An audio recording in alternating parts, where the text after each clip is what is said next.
हमारे साथ सिंध के वजीर तालीम सईद गनी साहब भी मौजूद हैं, हमारे साथ वफाकी वजीर अली जैदी साहब भी मौजूद हैं। आप दोनों का बहुत बहुत शुक्रिया। अली जैदी साहब, पिछले कुछ दिनों से तो हम सुन रहे थे तनकीद हिकमत अमली के हवाले से होती थी कि क्या बेहतर स्ट्रैटेजी होगी, लेकिन अब तो ऐसा लग रहा है कि पिछले एक दो रोज से तो हदें ही पार हो गई हैं। अब तो डायरेक्ट इल्ज़ाम लग रहा है कि कौन सी हुकूमत जिम्मेदार है इस वबा के फैलने की, और आज सिंध हुकूमत ने आपकी तरफ इल्ज़ाम लगाया कि वफाकी हुकूमत की नाअहली की वजह से ये वबा फैल रही है। माशाल्लाह शहजाद, पहले तो मैंने आपके जो प्रोड्यूसर से कहा था उनको जरा नेक्स्ट टाइम बता दीजिएगा कि मैं हाँ प्रोग्राम कैसे करूंगा। दूसरा ये कि अब आपने ले लिया है तो मुझे जरा ये बताइए कि ये तनकीद की ये शुरू इन्होंने ये जो की हुई है तमाशा जो लगाया हुआ है, ये आप समझाएंगे 18वीं तरमीम में क्या है? हाँ, 18th अमेंडमेंट क्या है? भुट्टो साहब ने कॉन्स्टिट्यूशन बनाया था ना 71 का, उससे लेकर अभी तक 22 तरमीमें हो चुकी हैं। कॉन्स्टिट्यूशन की अगर कोई डिस्कस करे अगर बैठ के ऊपर उसकी प्लस और माइनस पॉइंट, नेगेटिव पॉजिटिव, उसमें क्या गलत है? हाँ, ये इनकी डेफिनेशन कॉन्स्टिट्यूशन की ये जो हमें सिखा रहे हैं वहां बैठ के। कॉन्स्टिट्यूशन एक लिविंग डॉक्यूमेंट होता है, डायनामिक डॉक्यूमेंट है, जब मर्जी वो चीज, कुरान शरीफ के अलावा कोई चीज, हर चीज तब्दील हो सकती है। हम उसमें अगर डिस्कस कर रहे हैं, किसी ने बात की है, इतना ये उसमें उठ के प्रेस कॉन्फ्रेंस कल से लगे हुए, वो ये है क्या 18वीं तरमीम के बाद उन्होंने क्या किया है मुझे बताइए। 36-37% ऑफ द कॉन्स्टिट्यूशन जो था वो अफेक्ट किया 18th अमेंडमेंट ने।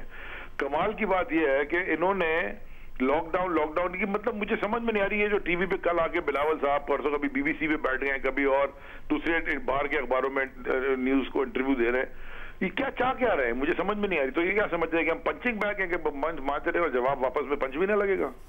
अच्छा, लेकिन अली जैदी साहब सिर्फ एक तरफा तो नहीं हो रहा ना। 2 रोज पहले जब वजीर आजम साहब ने आके ये कहा कि अशराफिया ने फैसला किया कि लॉकडाउन कर दिया जाए, तो लोग बड़े हैरान हुए कि आप मुल्क के वजीर आजम है, आप 3 मरतबा लॉकडाउन का ऐलान कर चुके हैं। 2 दफा तौसीफ हुई है, 1 दफा इनिशियली आपने ऐलान किया था। आपकी सूबाई हुकूमतें ऐलान कर चुकी है कि लॉकडाउन से फायदा हो रहा है, फिर वजीर आजम अचानक आके ये कहते हैं कि किसी अशराफिया ने फैसला कर लिया, तो लोगों को तो कंफ्यूज आप भी कर रहे हैं, लोगों को तनकीद का मौका आप भी दे रहे हैं। शहजाद, स्मार्ट लॉकडाउन की बात कर रहे हैं, लॉकडाउन तो स्मार्ट लॉकडाउन करें। मैं आपको एक मिसाल दे देता हूँ ना, एक मिसाल। मशहूर हमारे माहीगीर जो 40-50 हजार बेचारे बैठे हुए थे, वो लॉकडाउन से अफेक्टेड थे। वो हमने वफाक से कह के एनसीओसी में फैसला करवाया कि वो एसओपीज फॉलो करें, इन्हीं की बनाई हुई, सिंध हुकूमत की बनाई हुई एसओपीज फॉलो करें, उनको जाने दें। तो अगर वो बाहर, ये जो लॉकडाउन में तो नहीं हुए ना, वो तो समंदर में जा रहे हैं, चेक करें और जाएं। सो देयरफॉर स्मार्ट लॉकडाउन एक अलग चीज है, दुनिया भर में हो रहा है। ये मिसालें अमेरिका की और यूरोप की और वेस्ट की देते हैं, उनका इंफ्रास्ट्रक्चर हेल्थ देखा आपने कहाँ है, और हमारा क्या किया हुआ इन्होंने हेल्थ के इंफ्रास्ट्रक्चर का। मुझे तो स्मार्ट सर, अगर हमारा इंफ्रास्ट्रक्चर अच्छा नहीं है तो फिर तो ज्यादा एहतियात की जरूरत नहीं होनी चाहिए, फिर तो उतने ही सख्त लॉकडाउन की जरूरत होनी चाहिए ना, अगर हेल्थ सिस्टम हमारा अच्छा नहीं है तो। आप मुझे बताएं ना कि आप लोगों को भूख से मार दें, चलें भूख से मार दें, राइट करवा दें पूरे पाकिस्तान में, भूख से मार दें। अक्ल की कोई बात करें, थोड़ी थोड़ी जहां पे खोल सकते हैं वहां खोलें, एसओपीज फॉलो करें। और ऐसा यहाँ पे उन्होंने फैक्ट्रियों को खोलने का ऐलान किया, जिस फैक्ट्री वाले से कहता हूँ जी को पैसे मांग के फैक्ट्री खोलते हैं। ये किसने कहा है आपसे? कराची की बात कर रहे हैं आप? मैं कराची की बात कर रहा हूँ, मैं कराची में हूँ। फैक्ट्री वाले ने आपको कहा कि पैसे मांगते हैं? बिल्कुल पैसे। कौन पैसे मांगते हैं? पूछिए पाकिस्तान में कराची के अंदर जो फैक्ट्री वाले, आप लेना लाइन पे। मैंने तो बहुत सारे लोगों को लिया है अपने प्रोग्राम पे, आज तक किसी ने ये शिकवा नहीं किया। आपके सामने करेंगे शिकवा ताकि कल पैसे और मांगे और तंग करें उनको। तो आपके सामने शिकवा अगर किया है तो किसकी शिकायत लगाई है? कौन पैसे मांग रहा है? इसलिए नहीं उनको पता है क्या पैसे, हम पैसे नहीं मांगते, ये तो मांगते ही पैसे हैं ऊपर से नीचे। अली जैदी साहब, क्या किया, क्या आपको बताया गया फैक्ट्री मालिकान की जानिब से कौन पैसे मांग रहा है? बहुत सारे फैक्ट्री है एरिया, साइट एरिया में, नहीं, पैसे मांग कौन रहा है? अगर आप कह रहे हैं इनके लेबर डिपार्टमेंट वाले, और ये जो फैक्ट्री एनओसी देने के लिए, फैक्ट्री खोलने के लिए मांगते हैं पैसे। कोई इनका कंट्रोल थोड़ी है यहाँ पे। 18वीं तरमीम के बाद कंट्रोल तो लेना, तालीम इनके पास, सेहत इनके पास, पुलिस इनके पास, लोकल बॉडीज इनके पास, इंफ्रास्ट्रक्चर डेवलपमेंट अंदर शहर का इनके पास, शहरों का हर चीज इनके पास, और ऊपर से रो रहे हैं कि आपने क्या मुझे बता देना भाई। अच्छा, मैं इस बात, ये बड़ी अहम बात आप करें, क्योंकि मैंने सोशल मीडिया पे ये बातें तो सुनी थी, लेकिन एक वफाकी वजीर अगर ये आके बात कर रहा है कि उसको मालकान ने बताया, फैक्ट्री मालकान ने, तो ये बड़ी अहम बात हो जाती है जिसका जवाब देना जरूरी हो जाता है। सईद गनी साहब, पहले तो मुझे इस मेरे बुनियादी सवाल का जवाब दे दें कि आप हिकमत अमली में तनकीद करें, समझ आती है, दुनिया भर में हो रही है डिबेट, लेकिन ये कहना कि एक हुकूमत की वजह से ये वबा पूरे मुल्क में फैली है, उनकी नाअहली, ये बहुत ही संगीन इल्जाम है। क्या नौबत अब यहाँ तक आ गई है, बिल्कुल राब्ते खत्म हो गए हैं वफाकी हुकूमत से सूबाई हुकूमतों के? क्योंकि अगर ये माहौल रहेगा तो बातचीत तो नहीं हो सकती फिर आगे। शहजाद, मैंने ये बात पहले भी कई मरतबा कही है कि शुरू में कोई तकरीबन 1 महीने तक हम कोशिश करते रहे कि कोई ऐसी चीज़ पैदा ना हो, और हमारी ख्वाहिश थी कि एक कंसेंसस हो कोरोना के इशू पर, और जो भी पॉलिसी बने उसमें साथ चले। 26 फरवरी को जब पहला केस आया तो पता चला कि वो जो पैसेंजर था वो ईरान से आया था, ज़ियारतें करके उस फ्लाइट पे आया था। 27 को हमने टास्क फोर्स बनाई। उसके 1-2 दिन बाद हमने ये कहना शुरू किया कि जो फ्लाइट्स आपकी आ रही हैं बाहर से, वो कई ममालिक में हो चुका था कि आप फ्लाइट्स को रोकें या कम से कम स्क्रीनिंग जो है वो प्रॉपर जो है वो करना शुरू करें आप। लेकिन ना फ्लाइट्स रोकी गई, ना स्क्रीनिंग का काम। वो जिस तरह स्क्रीन हो रही थी तो सबको पता है, वो आखिर में मजबूरन सिंध हुकूमत को अपने लोग लगाने पड़े कराची एयरपोर्ट के ऊपर, हेल्थ डिपार्टमेंट के, जिन्होंने जाकर प्रॉपर स्क्रीनिंग की, जिन्होंने पैसेंजर्स का डेटा लिया और उसके बाद उनको फॉलो भी किया। तो लाखों लोग हैं जो एग्जैक्टली मेरे पास अमाउंट की फिगर नहीं होती, 4 लाख से ज्यादा अफराद हैं जो पाकिस्तान में बहुत सारे ममालिक से आए हैं। अच्छा, पहले तो हम ये समझते थे कि शायद ईरान से जो लोग आ रहे हैं उनमें, लेकिन बाद में पता चला कि यूरोप से जो पैसेंजर साहब, मैं आपसे एक रिक्वेस्ट करूंगा, थोड़ा सा इसको फास्ट फॉरवर्ड करके आगे आ जाए। इस वक्त मसला क्या है, एतराज क्या है आपका वफाकी हुकूमत से, जिसकी वजह से आप इस हद तक तनकीद कर रहे हैं कि वबा फैलाने में इनका अहम किरदार है?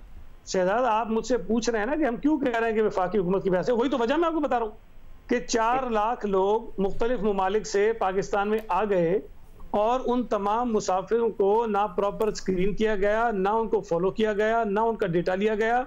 और उनमें खदशा ये है कि बहुत सारे लोग ऐसे थे जो इन्फेक्टेड होकर आए थे, जहाँ से वो आ रहे थे, यूरोप से आ रहे थे, सऊदी अरब से आ रहे थे, ईरान से आ रहे थे, उनके अंदर ये वायरस था।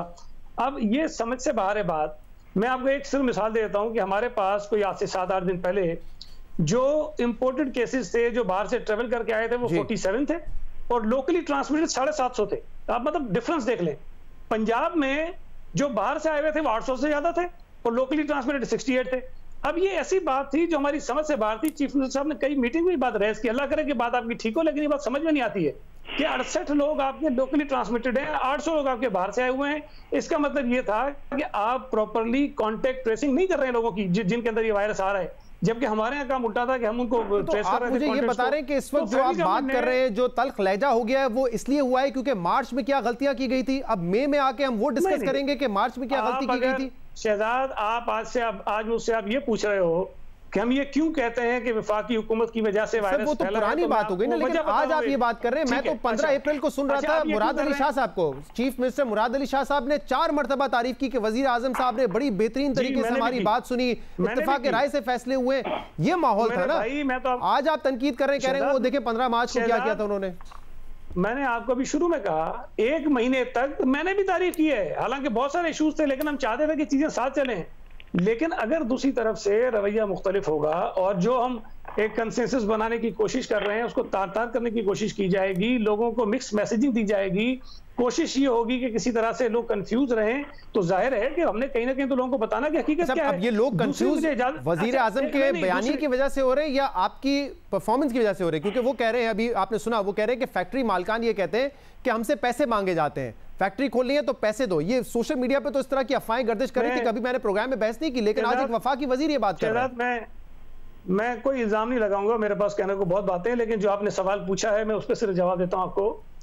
मैंने खुद बजाते खुद एम्प्लॉयज फेडरेशन ऑफ पाकिस्तान के प्रेसिडेंट को कॉल की जब भी हम सारी प्रोसेस कर रहे थे। मैंने उनको कहा कि अगर आपको कोई हमारा ऑफिसर या कोई और आदमी आपके पास आ जाए कि जी हमें पैसे देने में काम कर, आप मुझे उसका नाम बताइएगा, हम उसके खिलाफ एक्शन लेंगे। मैंने अपने सेक्रेटरी को कन्वे किया कि आप नीचे स्टाफ को सख्ती से कह दें अगर किसी की कोई शिकायत आई कि जी वो पैसे लेने में मुलविस हैं तो हम उसको छोड़ेंगे नहीं, बड़ी सख्त कार्रवाई करेंगे।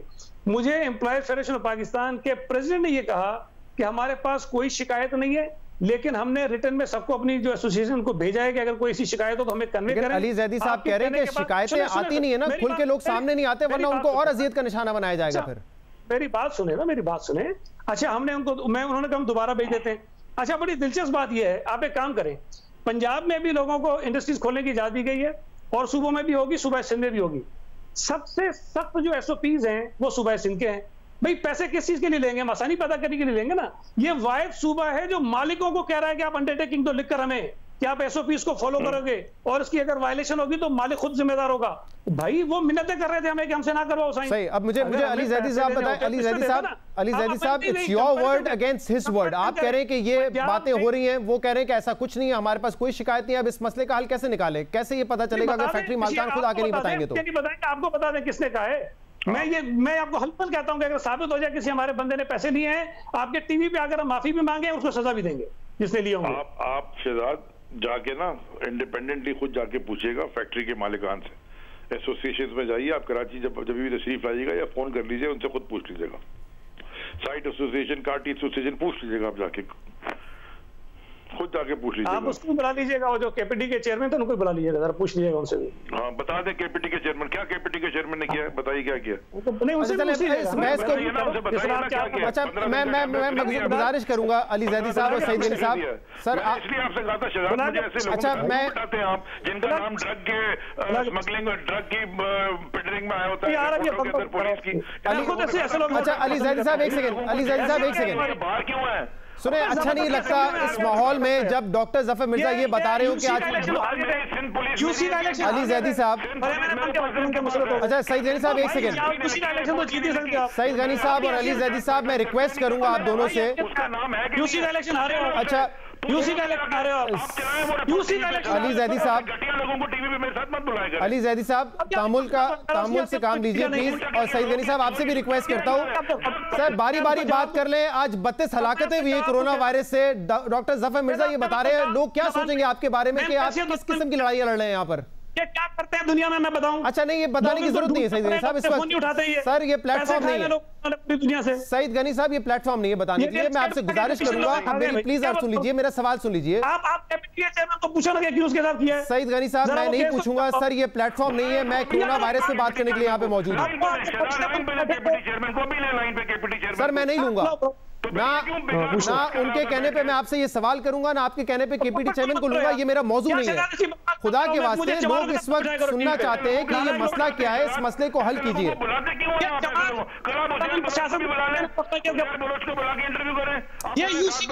सईद गनी साहब यूसी का इलेक्शन मैंने बन के वजीर बनके मुसरत हो गए कौन के ऊपर, मैंने एक नाम दिया ना, ये इतना बोलते रहे इसको बुलाओ उसको बुलाओ, मैंने तो सिर्फ बात की। अच्छा मैं आप दोनों से कितनी आग क्यों लगी है, कितनी आग क्यों लगी है? अच्छा सही है, मेरे ख्याल से इस डिस्कशन का कोई फायदा नहीं। आप दोनों का बहुत बहुत शुक्रिया, आप प्रोग्राम में तशरीफ लेकर आए। अली जैदी साहब आपका शुक्रिया, सईद गनी साहब आपका भी शुक्रिया। मैं चाह रहा था कि हम बात करें कोरोना वायरस के हवाले से, इस वक्त अगर कोई इख्तलाफ है तो उसकी वजह क्या है, इसको सॉल्व करना जरूरी है, क्योंकि जब आप लोग बैठते हैं national command and operation centre में तो ऐसा लगता है कि बड़ा अच्छा वहां पे एक इत्तेहाद है, यूनिटी से फैसले हो रहे हैं, इख्तलाफ राय के बावजूद जो है एक कोऑर्डिनेशन कम्युनिकेशन नजर आ रही थी, लेकिन जो माहौल इस वक्त है उसके बाद पता नहीं ये कोऑर्डिनेशन और कम्युनिकेशन किस हद तक जारी रहती है। मैं चाह रहा था इस पर कोई मुस्बत बात हो जाए, लेकिन हमेशा की तरह शायद ऐसा ही होता है कि एक दूसरे पर इल्जाम लगाने आ जाते हैं और जो कोरोना वायरस जैसा संजीदा इशू है उस पर बात नहीं हो सकती।